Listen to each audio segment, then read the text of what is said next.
Can you find a place where there's peace and happiness in this world right now?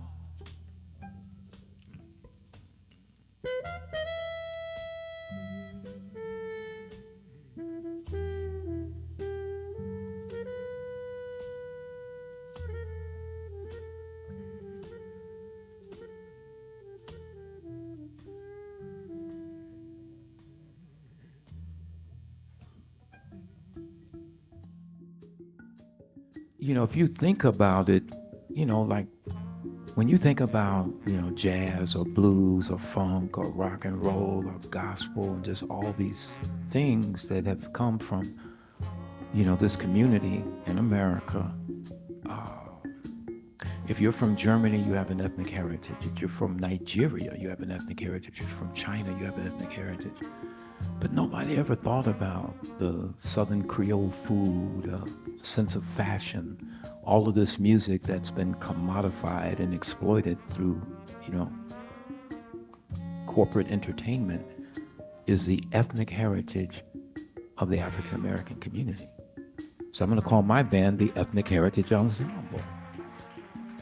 So that was the origin of that, and it's all good now, but I got my butt kicked. People are like, what are you talking about, ethnic heritage? It's the music of the world. Yes, everyone can play it, everyone can share it, but it comes from an origin that should have some recognition in exclusivity because, they sacrificed and suffered to give this thing that frees the world in many ways. And at some point we have to acknowledge that this is a proud heritage coming from this particular community and this land base, and that all of us appreciate the sacrifices to create it, and that we will collectively celebrate it in the future.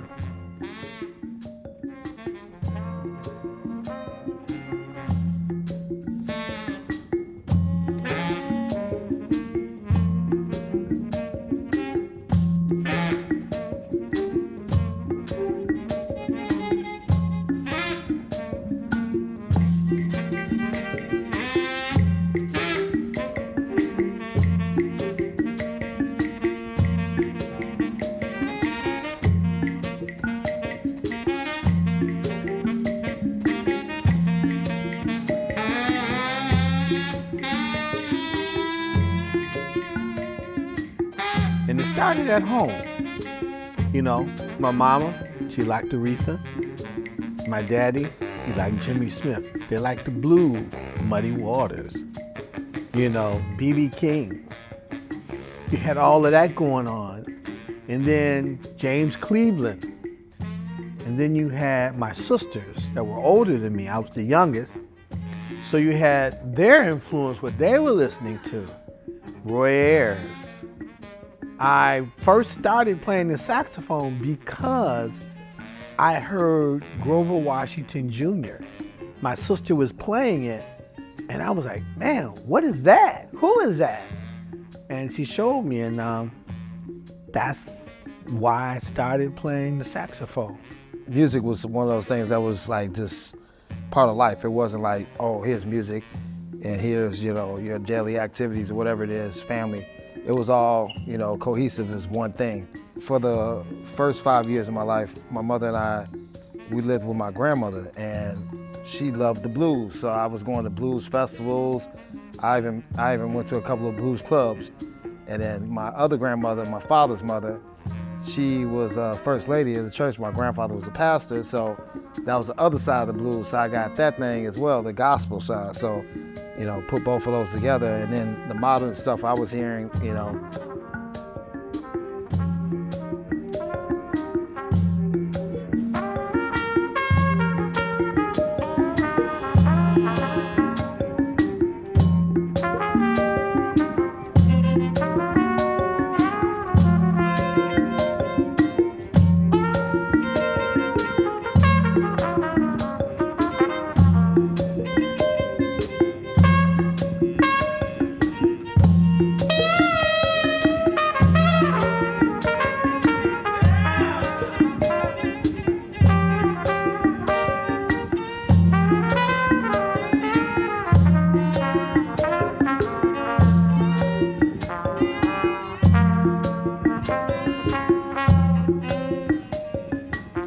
So what was your first passion? I know you have a lot of talents between all the arts, between fashion, painting, and music, and also cooking.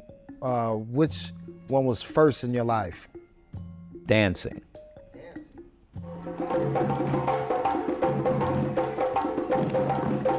There were no TVs when I was like a little kid, 3, 4 years old. People would watch their radio. And so children had to entertain parents and grandparents a lot. And so, they put on the music in the house, especially on Sunday. And then the children would come in and dance and groove, and the parents would watch them. And so the dancing and the movement with the music, and then with the people talking, you got storytelling, you got music, and you got dance. But it was the communion. That's what dance is a communion. And so I always wanted to play music that made people feel like dancing.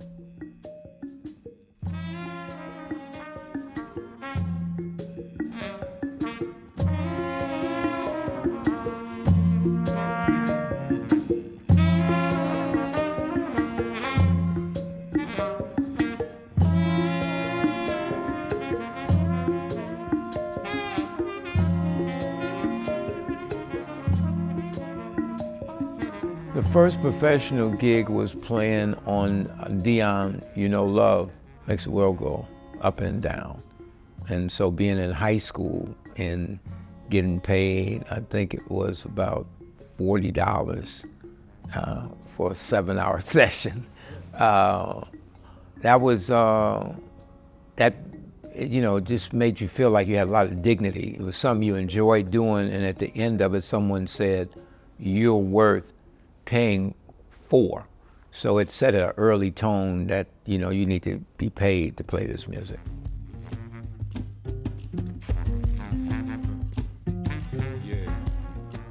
When, you're studying as a music student in Africa, it's a all-day process, and it's not just music.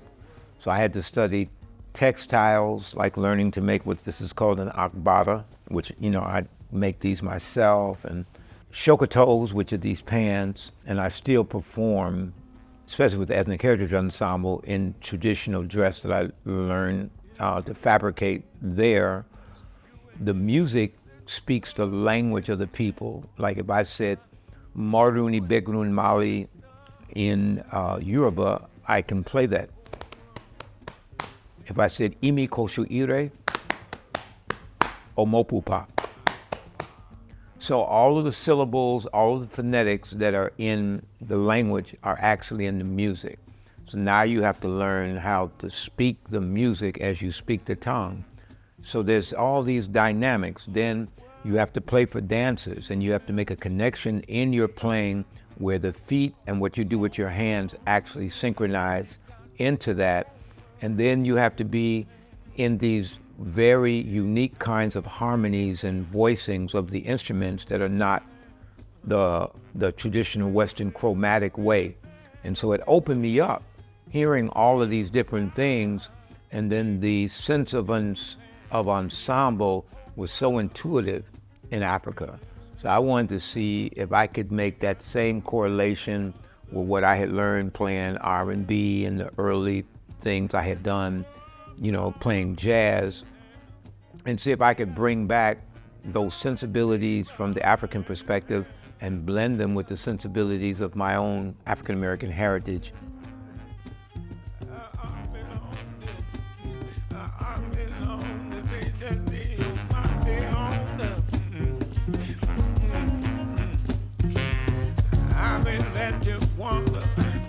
Doctor said you waited, I'm the only know that your mind be on this.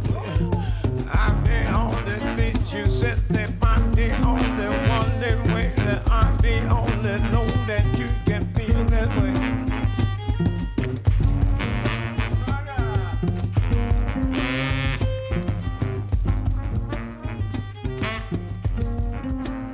My mentor and teacher had me a Blewett was playing with Kahil for many years.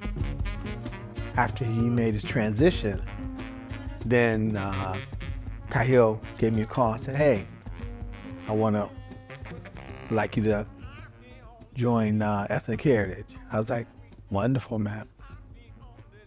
It's been 8 years. It's been 8 years. Yeah. Yeah. How I play and what Blewett was doing was totally different. Even though we're playing the same horn, it was totally different styles of approaching the music in that respect, you know. I enjoy playing, going in between like the bass and the melody function. I like that very much. So to have this situation was almost perfectly made.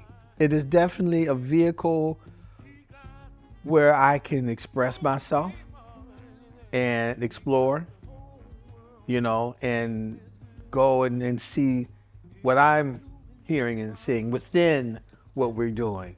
And that's one of the things that has really grown and developed over these 8 years is, you know, we developed this kind of language between the three of us.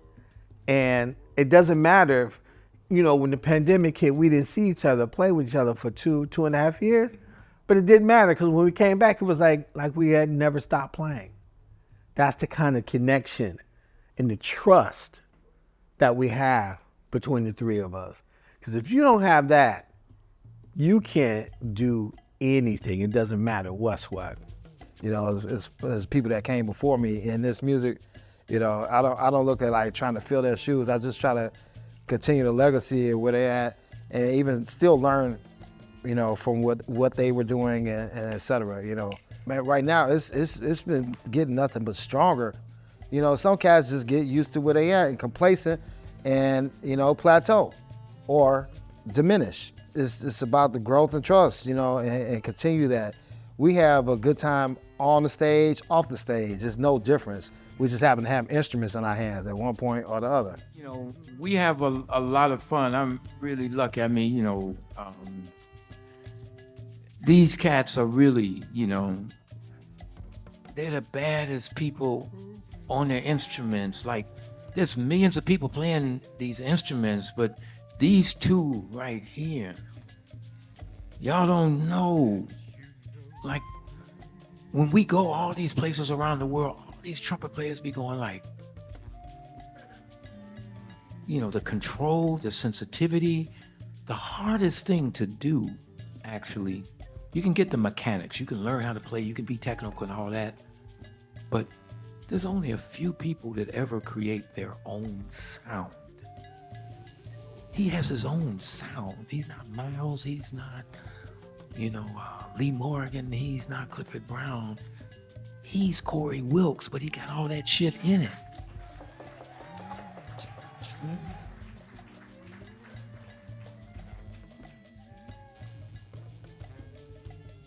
What he's doing, should the instrument weigh 100 pounds? He can play these notes way up high. Can't nobody do that shit on a baritone.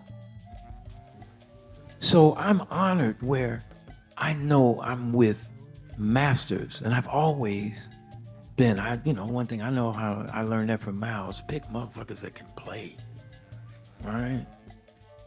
And this young man here, what he's doing, his approach, the sound that he's getting from his instrument, the time that he's put to bring that about, he's burning. I played with one of the greatest violinists in the world, Billy Bang. Here comes James Saunders, y'all. He's burning. My work with the Ethnic Heritage Ensemble has definitely been a highlight of my career. It's been roughly about 18 years I've been with the group. Met Kahil after hearing his name around in many circles. We were at Vaughn's place at the new apartment, and he was there and was playing drums, and we had a nice vibe and kicked it. And then the next day or so, a couple of days later, I got a call asking if I could go on tour, you know, for the within the next week or so. Hey, you free next one? It's like, let me work that out. Let's do that, you know. It's been on since then. Oh, we're grooving. We could play bop. We could play out. Oh, this is great. You know, it's like total freedom, you know.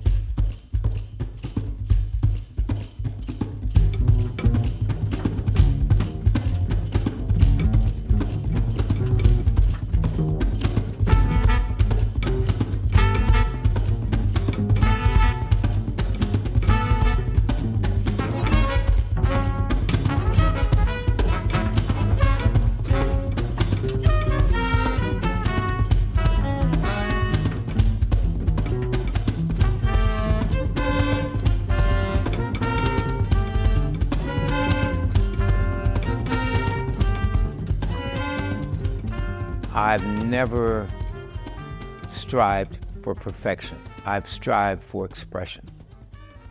And in the search or the journey for expression, it's all about discovery.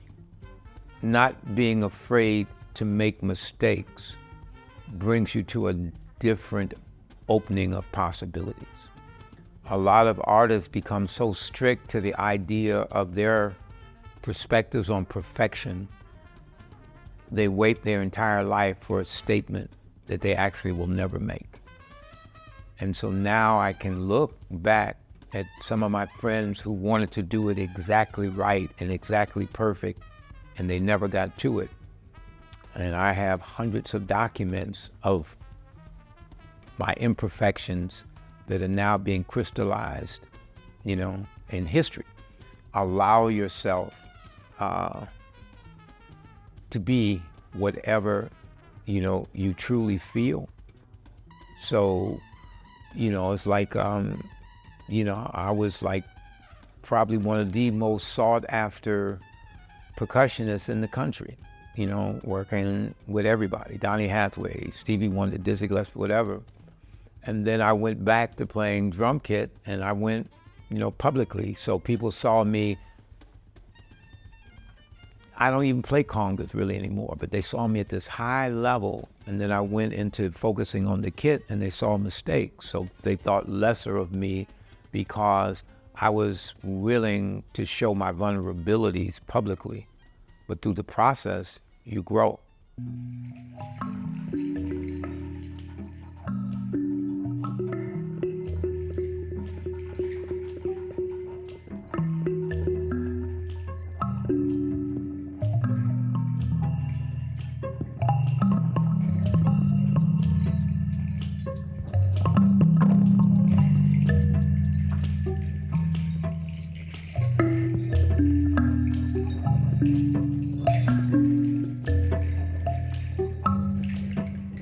As time goes on, the development of interdependence becomes greater. When you're younger, you're trying to show everything you know, and you're trying to push too hard. And so it's like, here's this opening like a little bottle, and you got all this stuff you're feeling, and you're trying to get through here. Where the band is now with Corey Wilkes and Alex Harding, we actually are already this place where it's already open, and we're interdependent to each other, as Alex had said, this element of trust, and then everyone's on their homework of doing their own skill development, and then we come together, we're in a relaxed pleasure of excellence. And so it's taken 50 years for it to get to this space of a relaxed presence of excellence.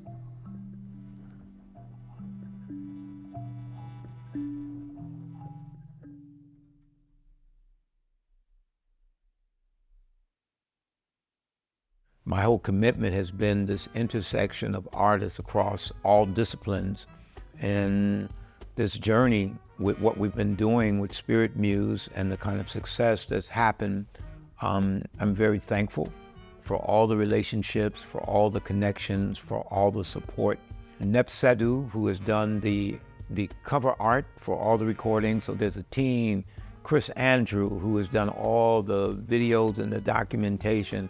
What an extraordinary group of talents. A couple of the pieces that we're doing, you know, on this, like this version that I composed, Great Black Music that we'll do, I wrote it over 45 years ago. There's another piece we're doing, Hang Tough, that goes back to the 80s. Some of this music I haven't seen in 40 years. And then some of the things that Corey and I have done over the last 20 years, we're in retrospective looking and rediscovering and reinventing these performances. And that's also why I want to bring in the strings, because it's a different textural sensibility to what we already do. This is this other layer, you know, of complexities. Ornette is actually a composition of mine that Ornette actually heard on the radio and called me and said, I dug my tune. You know, that meant a lot, you know, to me. That was written in the early 2000s, Passion Dance by McCoy Tyner, because I believe that passion has been the key to sustaining this energy. You can't have it if you don't have passion. It's music that says it's a whole history through our world, through various lenses, and you have to simplify the message so it touches the heart and opens the mind.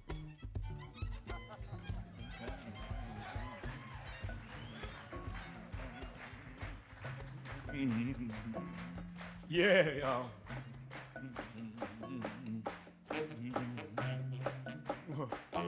Yeah.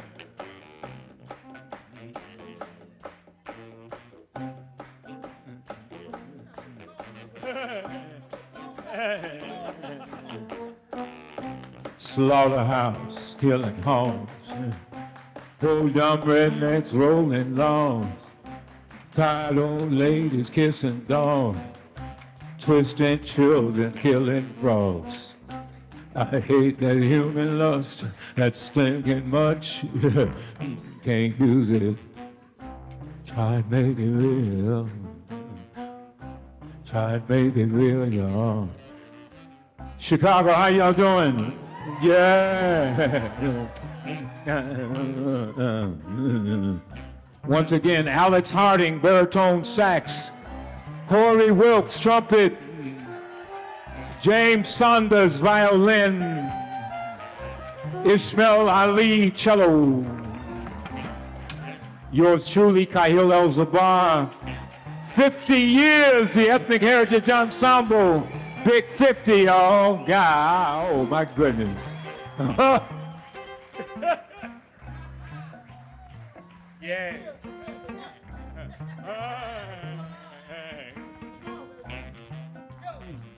Yes, sir. Whoa. The meaning of life is continuum. You have every moment for reinvention if you're passionate about your sense of discovery.